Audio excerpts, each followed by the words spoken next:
तो अपन हिंदू उत्तराधिकार अधिनियम 1956 के बारे में बात कर रहे थे। तो एक तो सेल्फ एक्वायर्ड प्रॉपर्टी के बारे में बात हुई है अपनी। दूसरी बात है कि इंसेस्ट्रल प्रॉपर्टी या पूर्वजों से जो संपत्ति आती है, तो ऐसी जो संपत्ति होती है उसमें जो भी प्रॉपर्टी जो क्योंकि पूर्वजों से आई है, उन्होंने खुद ने कोई कमाई नहीं है, तो ऐसी प्रॉपर्टी में बहुत सारे लोगों के परिवार के सदस्यों के हक में वो संपत्ति होती है, और उस संपत्ति को हम कहेंगे कि ये संपत्ति सैदाइकी के नियमों के अनुसार आगे बढ़ती है, और प्रोपार्शनरी को देखते हुए ही संपत्ति का आगे ट्रांसफ़र किया जाता है।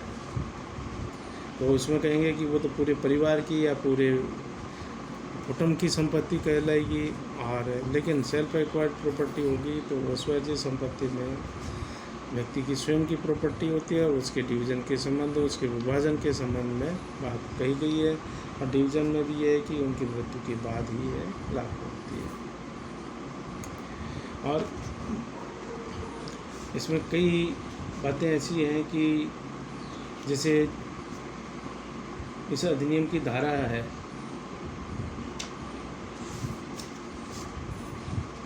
उसमें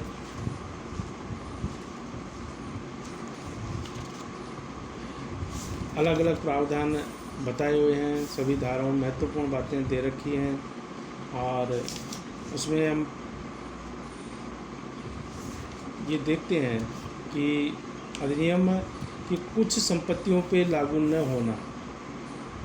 तो ये अधिनियम है सेक्शन 5 के तहत है कि ऐसी किसी संपत्ति पर लागू नहीं होगा जिसके लिए उत्तराधिकार विशेष विवाह स्पेशल मैरिज एक्ट 1954 की धारा 2 में अंतर्विष्ट उपबंधों के कारण भारतीय उत्तराधिकार अधिनियम 1925 द्वारा विनियमित होता है। तो ये कहेंगे हिंदू मतलब इसमें जो स्पेशल मैरिज एक्ट 1954 के तहत जो विवाह है, और उसमें ये हिंदू सक्सेशन एक्ट लागू न होकर उसमें लगा इंडियन सक्सेशन एक्ट 1925 का अधिनियम लागू होता है। दूसरी बात है कि ऐसी किसी संपदा को लागू न होगा ये जो कि किसी देशी राज्य शासक द्वारा भारत सरकार से की गई किसी संविदा या करार के निर्बंधनों के द्वारा, या इस अधिनियम के प्रारंभ से पूर्व पारित किसी अधिनियम के निर्बंधनों द्वारा केवल एक दायित्व को ही न्यायगत होती। तो ये बातें हैं।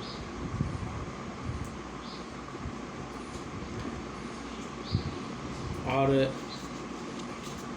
आगे कुछ मुख्य धाराएं हैं इसमें। सेक्शन 6 के बारे में अपन बाद में बात करेंगे, और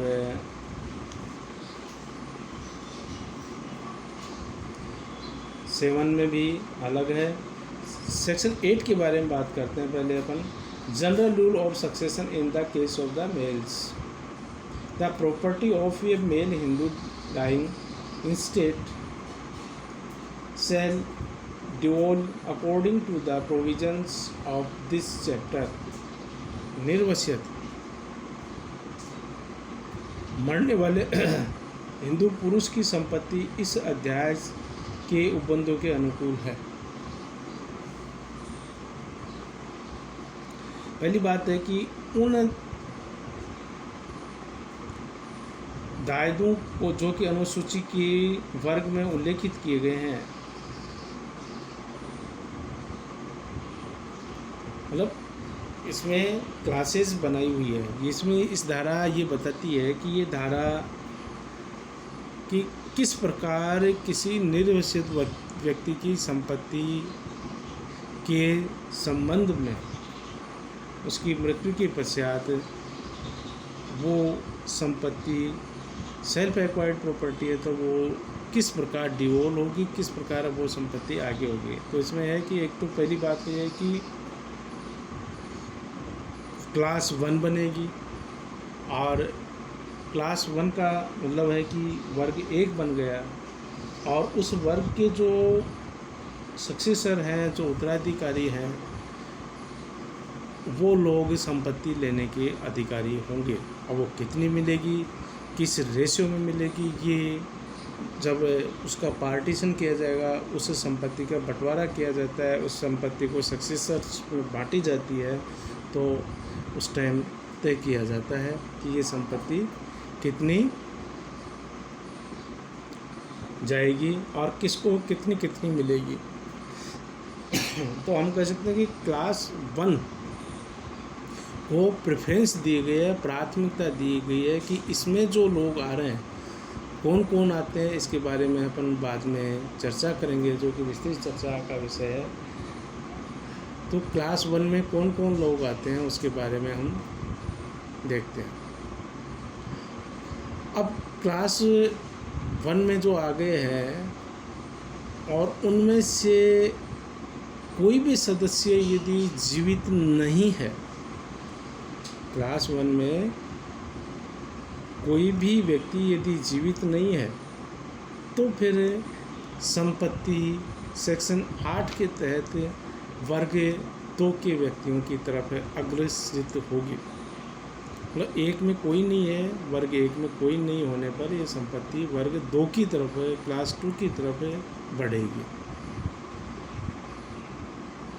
तो 2 को कब मिलेगी, जब क्लास 1 में कोई भी व्यक्ति जीवित नहीं होगा, तो क्लास 2 को संपत्ति मिल सकती है। अब इसमें भी बहुत सारे लोग हैं जिसको हम बाद में विस्तृत रूप से देखेंगे। तो क्लास 2 के लोगों को भी वर्ग वाइज, यह कहें कि अनुसूची में जो दे रखा है, उनके शेड्यूल जो बनाई हुई है, उसके अनुसार आगे बढ़ेगी। लेकिन क्लास 1 और 2 में दोनों में ही यदि कोई व्यक्ति जीवित नहीं है, तो फिर क्लास 3 को, वर्ग 3 को संपत्ति मिल सकती है। अब आती है बात कि क्लास 3 में कौन आते हैं।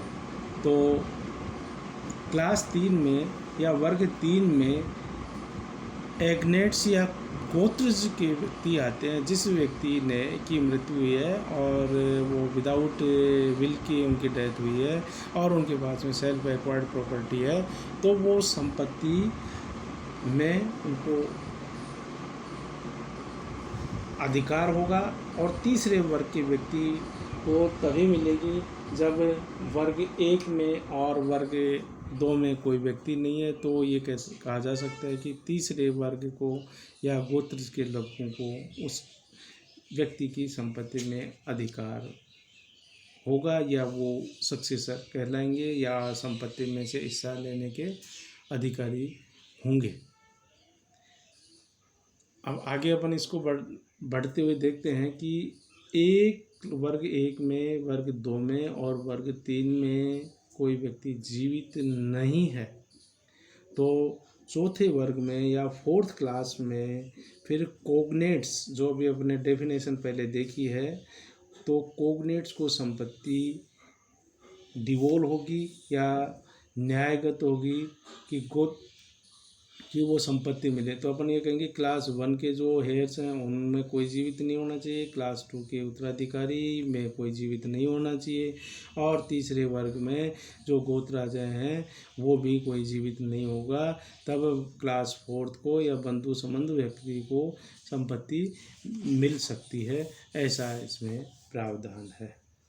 और 1 से 4 में कोई भी व्यक्ति कोई जीवित नहीं है, वर्ग 1 में भी नहीं है, वर्ग 2 में भी नहीं है, वर्ग 3 में भी नहीं है, या ये कहें कि वर्ग 4 में बंधु संबंध वाले भी नहीं है, तो फिर वो संपत्ति कहाँ न्यायगत होगी, वो गवर्नमेंट में या सरकारी संपत्ति मानी जा सकती है। लेकिन उसके लिए ज़रूरी है कि पहले तो वर्ग 1, 2, 3, 4 तक कोई भी व्यक्ति, कोई भी दायित्व, कोई भी सक्सेसर उस मृतक व्यक्ति जिन्होंने निर्वसित, जिनकी मृत्यु हुई है और सेल्फ एक्वायर्ड संपत्ति उन्होंने छोड़ी है, तो वो उस संपत्ति में उनका मतलब सरकार का अधिकार हो जाता है 1 से 4 तक कोई जीवित नहीं होने पर।